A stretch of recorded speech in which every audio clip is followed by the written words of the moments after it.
savez, la parole de Dieu, c'est un mystère. C'est un mystère. C'est un mystère qui est caché, que le Saint-Esprit révèle. Et quand le Saint-Esprit le révèle, il faut le dispenser. Alléluia. Je vais te donner le secret pour faire marcher l'onction. Je vais te montrer comment il faut faire marcher l'onction. Comment tu peux utiliser l'onction qui est en toi pour changer toutes les situations de ta vie. Alléluia. Dans le psaume 133, qu'est-ce qui est écrit? Qu'il est bon pour des frères de demeurer ensemble. C'est comme l'huile qui coule sur les cheveux de Aaron, sur sa barbe, qui descend sur ses vêtements et qui couvre la maison. C'est comme la rosée sur la montagne de l'Hermion. C'est là qu'est la bénédiction de l'Éternel. Ça veut dire que l'onction, quand elle arrive, elle descend sur une personne, elle peut être partagée. Elle peut être diffusée. Comment faire diffuser l'onction? Comment partager? Comment transmettre cette onction pour produire le miracle dans la vie des gens? C'est ça que je veux te donner. Alléluia. Chacun de ceux qui sont nés de nouveau est devenu le temple du Saint-Esprit. Ça veut dire que tu es devenu une habitation de Dieu par le Saint-Esprit qui est en toi. L'Esprit de Dieu en toi libère une puissance qu'on appelle l'onction. Cette onction-là, elle doit servir pour changer l'environnement, elle doit servir pour transformer les vies. Lisons Ésaïe 10, verset 27.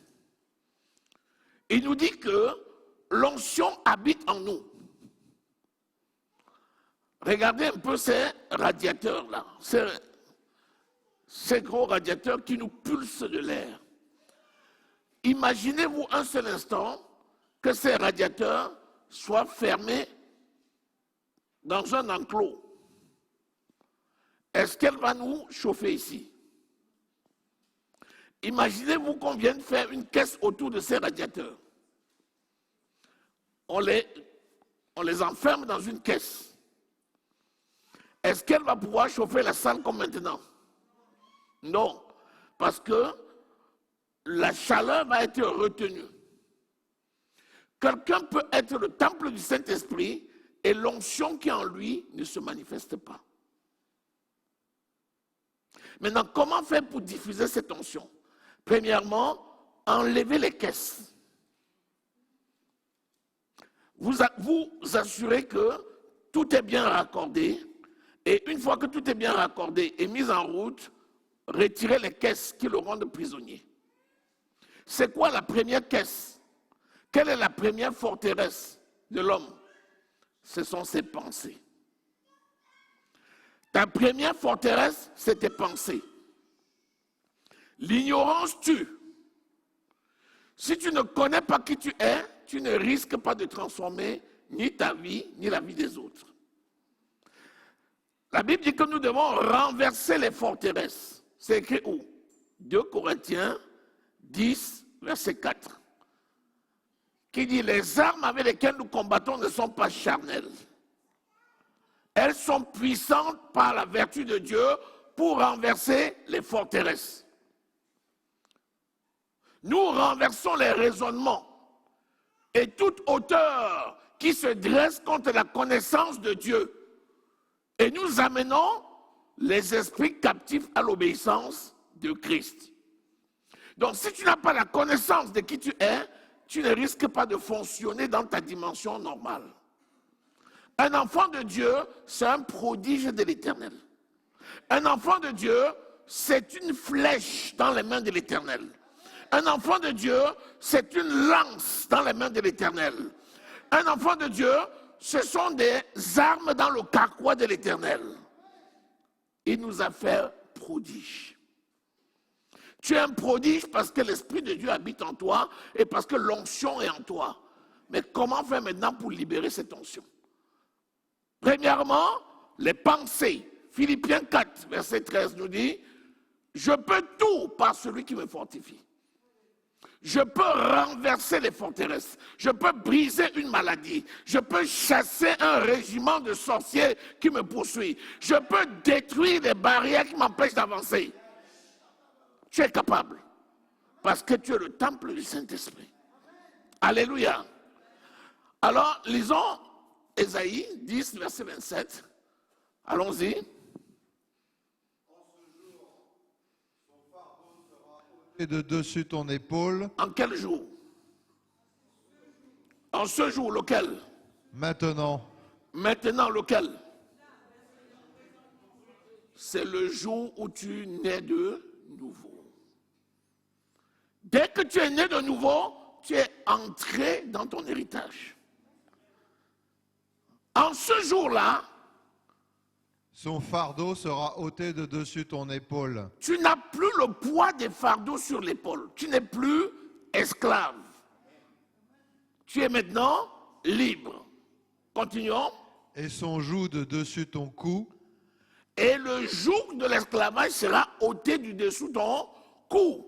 Donc tu n'es plus esclave du diable, tu n'es esclave de personne, tu es esclave de Jésus. Parce que tu es entièrement libre, parce que tu es la justice de Dieu. Alléluia. Continue. Et la graisse fera éclater le joug. La graisse fera éclater quoi? Le joug. Dans d'autres versions, c'est quoi la graisse? L'huile, c'est quoi encore? L'onction. Parce que vous savez, lorsqu'on faisait un sacrifice, on brûlait la graisse. Et c'est en brûlant la graisse que la fumée montait. Et c'était la preuve que ton sacrifice était agréé. Donc, l'onction qui est en toi brise tout joug de l'esclavage. Mais ça veut dire quoi? L'onction fait éclater le joug. On t'a enlevé d'abord le premier esclavage que tu avais de Satan. Personne ne va venir te rendre encore esclave d'une personne ou d'un homme. Qu'est-ce qui va se passer? Tu es réellement libre. Et donc, l'onction qui est en toi, qu'est-ce qui va se passer? Va commencer à libérer la puissance qui va briser toute tentative d'emprisonnement. C'est-à-dire que tout joug que quelqu'un voudra mettre sur ton cou va se désagréger. Je ne sais pas si quelqu'un est dans la maison.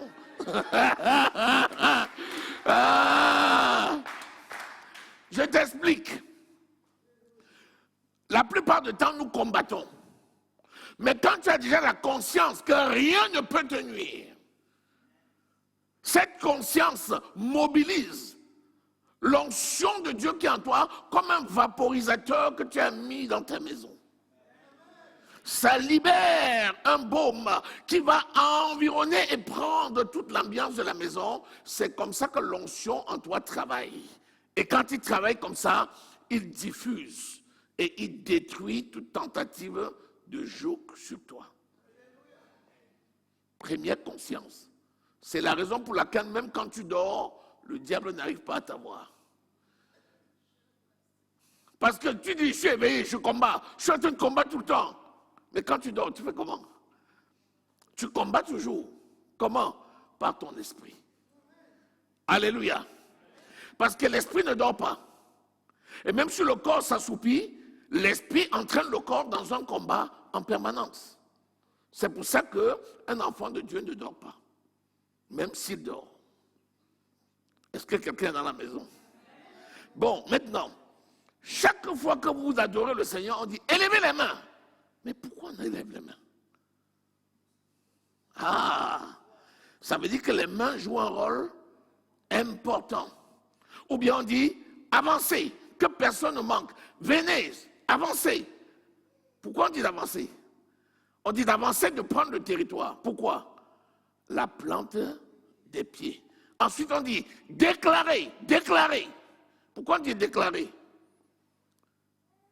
Parce que la bouche joue un rôle capital pour libérer l'onction.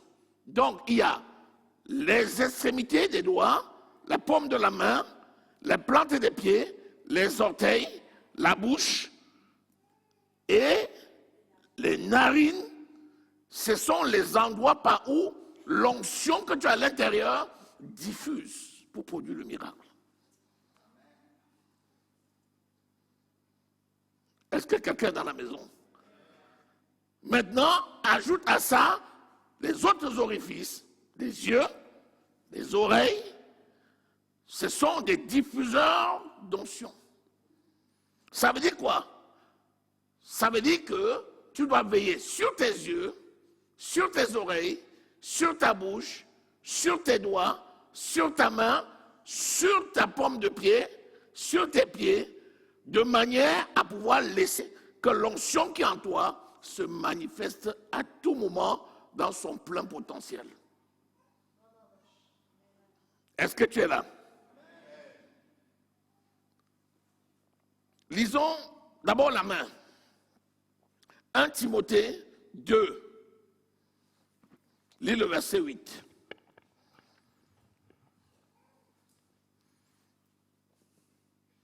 La main, c'est très important. Vous imposerez les mains aux malades et les malades seront guéris. L'imposition des mains permet le transfert de l'onction. Allons-y. Je veux donc que les hommes prient en tout lieu, élevant des mains pures, sans colère ni mauvaise pensée.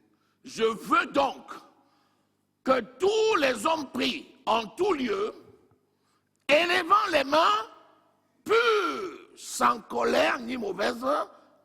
Rappelez-vous que je vous ai dit, le premier blocage, ce sont les forteresses.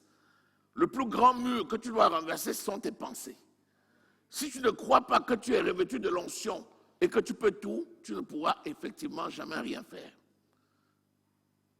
Si tu y crois, tu vas éviter tout obstacle sur ton chemin et toute souillure qui peut t'empêcher de fonctionner dans ton plus grand potentiel.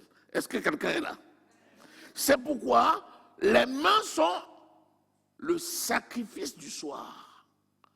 Élever les mains. Il dit d'élever les mains le matin, d'élever les mains le soir, d'élever les mains à tout moment, parce que c'est un sacrifice qui est rendu. Donc tu opères un sacrifice par l'imposition de tes mains et par l'élévation de tes mains.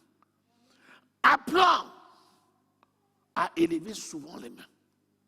Même quand tu es seul, tu commences à prier, il faut que ton réflexe, ce soit ça. Il faut avoir le réflexe d'élever les mains. Quand tu élèves les mains dans un cœur pur, tu libères une onction qui va remplir la salle.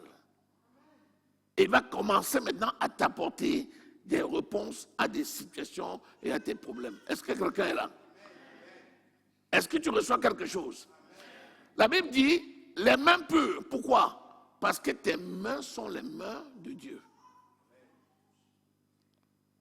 Le Seigneur nous a envoyés et il nous a dit d'aller d'imposer les mains aux malades et les malades seront guéris.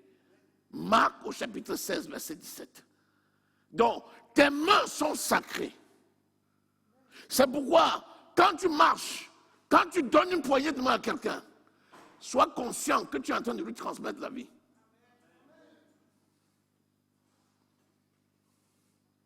Quelqu'un vient avec une mauvaise intention. Tu arrives, tu lui tends la main. Dès que tu serres sa main, tu neutralises tout le plan qu'il avait concocté contre toi. Dès que tu tiens sa main comme ça, tu absorbes et tu écrases les choses qu'il avait concoctées contre toi. De la même façon, même inconsciente pour la personne, quand tu es conscient que tu es une bénédiction, tu rencontres une personne, quand tu salues la personne, avec cette conscience, tu peux lui transférer quelque chose qu'il n'avait pas. C'est pour ça que nous devons veiller sur nos mains. Il faut que ces mains ne servent pas seulement à manger la nourriture, mais qu'elles servent surtout à adorer le Seigneur. Qu'elles servent surtout à servir le Seigneur. Qu'elles servent surtout à être utile à son prochain. C'est à ça que ça sert la main. Ce sont les mains dites de bénédiction. Est-ce que quelqu'un est là? Regarde tes mains. Dis, mes mains sont bénies. Ce sont les mains de Christ. Ce sont les mains de Dieu.